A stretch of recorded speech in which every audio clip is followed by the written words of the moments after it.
You are listening to a reproduction of Uncle Sam's Radio Farm School from the United States Department of Agriculture in 1927.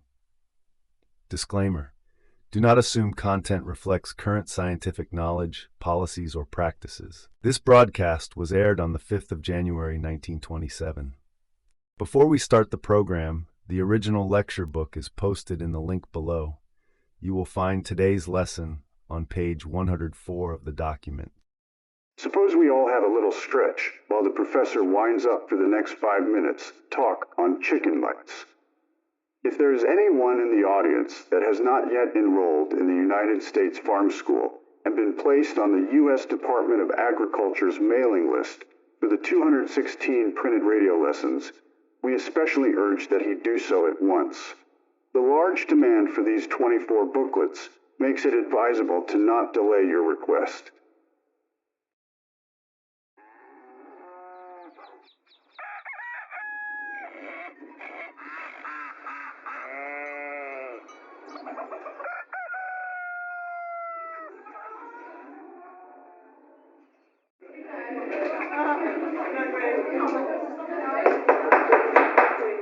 The class will be in order. How many of you know about mites? Hands up. Well, that's about everybody in the room. We'll just see what you know from the way some of the hands went up. Some of you can probably speak with feeling on the subject. Jack Brooks, where do the common chicken mites live? They hide in the cracks about the roosts and nests in the daytime. Then they don't live on the chicken, as do chicken lice. No, sir, they just feed on the chickens at night, except they often feed on sitting hens, even in the daytime. These night prowlers are out for blood. They must have blood. What's the matter, Roberts? Don't you agree with what Brooks said? Professor, I know I've seen mites on chickens in the daytime. Probably so. Chickens sometimes carry a few mites, maybe 100 or more, in their feathers during the day, after they've spent the night in infested quarters. But most of those mites will leave the chicken the following night. In some cases, however, the mites stay on the chickens during 3 days and nights. Nearly all have drunk their fill and left for their hideouts by the third night. As a general rule, however, the statement stands that the mites feed at night. They do not breed among the leathers of the fowls. Each female lays from 25 to 35 eggs from 3 to 7 at a time. The eggs are deposited in the cracks in which the mites hide. Under favorable conditions, the eggs hatch in 2 days, and a complete generation of mites from eggs to adults is developed in a week's time. At that rate, they soon make up in numbers what they lack in size. But Roberts, what effect does their blood-sucking have on the chickens? It cuts down the number of eggs produced. Yes. It puts the hens in poor condition, reduces the quality of the meat. Yes. The losses to poultry raisers in this country on account of mites are tremendous. Yes, sir.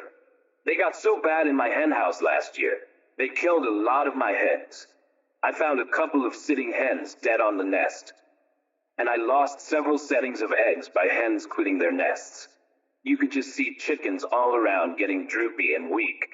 Their wattles and combs got downright pale.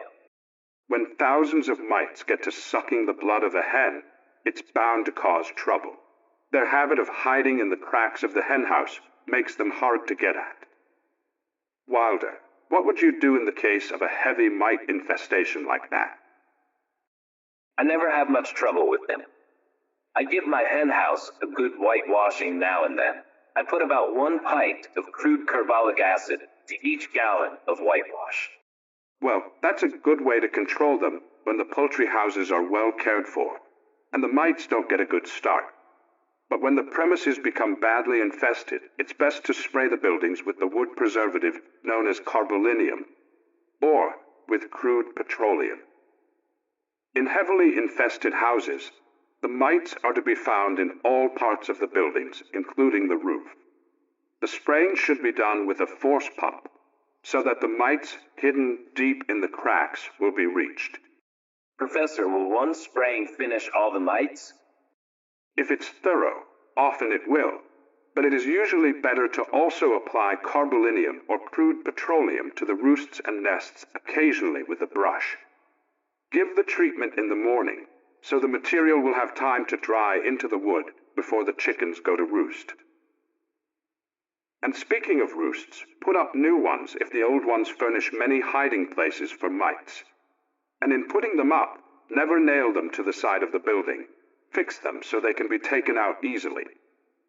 When chickens are to be transferred to new quarters, it is well to keep them in a quarantine pen for 3 days and nights, so the mites will leave them before they go into the new building.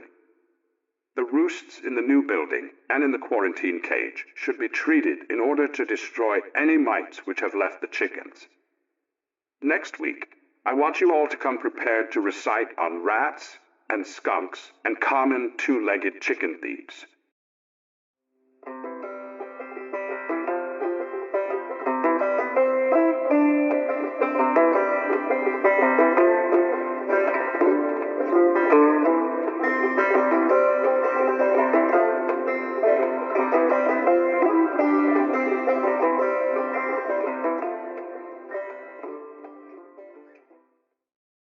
This show was researched and produced by BreakAway Empire LLC.